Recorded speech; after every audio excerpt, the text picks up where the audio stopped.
Hola, mi nombre es Mariano Pera Álvarez, tengo el nombre de Josep Carreras, que es jefe de iluminación del Instituto de Recerca de Energía de Cataluña, el IREC, y hemos participado en este concurso con la idea Lightelligence.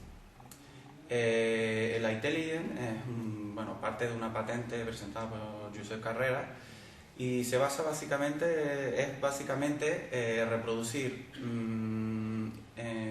ambientes de iluminación mediante una lámpara de LEDs. El concepto básicamente es medir un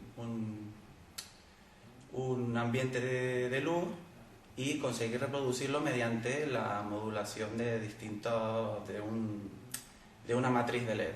Entonces esto consigue en ambientes controlados reproducir iluminaciones que no sean de interés o no sean especialmente que deseemos particularmente.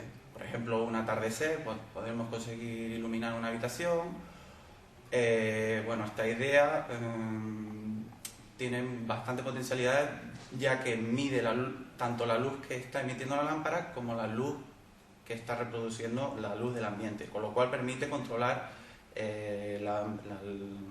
con bastante buena aproximación la luz que hay en el ambiente.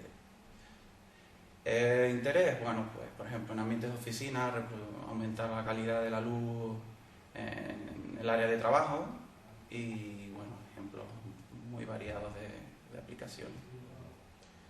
De acuerdo.